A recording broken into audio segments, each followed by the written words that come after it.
ایک بار حضرت سیدنا ابو بکر صدیق رضی اللہ تعالیٰ عنہ اور حضرت سیدنا علی المرتضیٰ رضی اللہ تعالیٰ عنہ کی ملاقات ہوئی تو سیدنا صدیق اکبر رضی اللہ تعالیٰ عنہ سیدنا علی المرتضیٰ رضی اللہ تعالیٰ عنہ کو دیکھ کر مسکرانے لگے۔ حضرت علی المرتضیٰ نے پوچھا آپ کیوں مسکرا رہے ہیں؟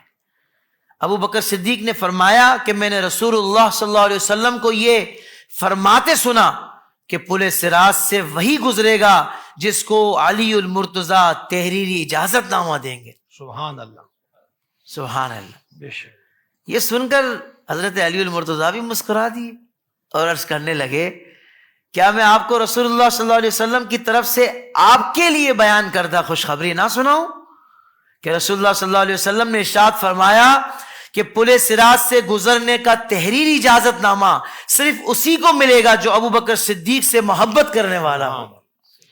یہی بات حوض کوثر کے حوالے سے بھی ہے جو آپ نے پل صراط کے بارے میں کی ہے نا، کہ حضرت علی ساقی ہے جام بر کے سبحان اللہ، سبحان اللہ۔ تو حضرت ابو بکر نے وہی مسکراہٹ کا بیان، ہاں سبحان اللہ۔ تو ان کا مجھے بھی یہ حکم ملا ہے اسی کو جام دینا ہے جو صدیق عمر سے پیار کرے گا۔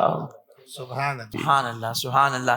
الریاض النظرہ سے میں نے یہ تحریر پیش کی ہے۔ تو ناظرین کرام یہ ہیں میرے سیدنا صدیق اکبر کی جن کی شان میرے مولا علی بیان فرما رہے ہیں۔ سوشل میڈیا پر اسلام کی صحیح تعلیمات جاننے کے لیے ابھی حافظ سائر قادری کا نیا YouTube channel Islamic digital studio subscribe کر لیں، اور ہاں نوٹیفیکیشن بیل آئیکن کو بھی پریس کر لیں تاکہ ہماری نئی ویڈیوز آپ تک بر وقت پہنچ سکیں۔